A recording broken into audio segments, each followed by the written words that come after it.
I'm Tyler Pollard, and you're watching Timeline on PlusOneTV.com. I'm here with Scottish singer Paolo Nutini. Hello. And Paolo is going to tell us about his early memories of music, and we'll just talk about how music's played a role in your life and in your career. When I was young, I always had music on. There was always music in the house. None of my family were musicians as such.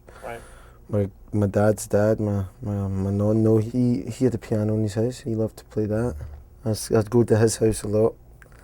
You know, kind of in the mornings when my mum and dad were at work. In the mornings, he'd have on this kind of traditional Scottish music. In the afternoons, it would be more, you know, it would be a lot of arias, a lot of Verdi or Puccini opera pieces, and at night it would be a lot of like sort of, you know, boogie woogie piano style music, Fats Domino, that kind of thing. So, you know, I never really always had a favourite type of music. I just always heard music as being, you know, never a genre. I didn't really, you know, think about. Never had a favourite band that I always followed. I just was pretty curious to hear as much as I could, you know. Now, how does the role of the cultural influx of music work for, you know, living in Scotland?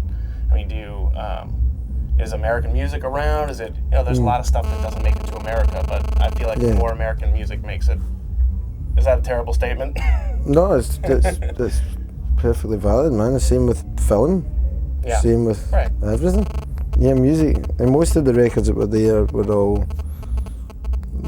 Most of them were kind of either American records or British bands influenced by American music, bands like Zeppelin or Floyd. Not so much Floyd, but it was certainly Zeppelin and the Animals, and, you know, maybe a bit of Creedence Clearwater Revival. And well, let's talk about you've mentioned this Rodriguez character. He came a bit later. Which is a random thing because he's really obscure. So the fact that he found his way, you know, to your life is kind of interesting. I can actually hear an influence on you. I think that you kind of like deliver songs in some of the same ways, and I think he's been really nice, man. He came to one of the shows. In fact, really, he came to one of our shows in Boston once. I'll always remember that. He came to one of the Boston shows, and then he stays in Detroit. We went to Detroit. We played on stage with us. It was cool. Got the whole night to sort of hang out and play acoustic in the dressing room, and, you know, have a spliff, just relax. And, that's a pretty good story. You know, tossing songs about, man. Yeah, he's a cool character, man. No, so a couple things I guess I want to ask about is, I'd like to know, how do you feel about the improvements and the change in your music from the last album to this album? The only real conscious things I can say was like, I was listening to a lot of like Willie Dixon, so that the song structures, I wasn't afraid to make them shorter. I wasn't afraid to sort of, you know, bring a little bit more humour into the songs, and you know that it doesn't always have to be a verse, chorus, middle eight, chorus, double chorus. Right. A couple rapid fire questions. What's your favourite album right now? Favourite album right now is probably Van Morrison's Astro Weeks. Okay, all right.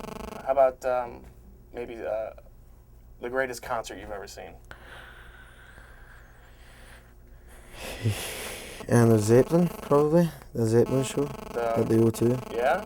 Well, because it was Zeppelin. Of course. Yeah, Arcade Fire were pretty fucking good though as well. You know, White Stripes on a good night were amazing. Yeah.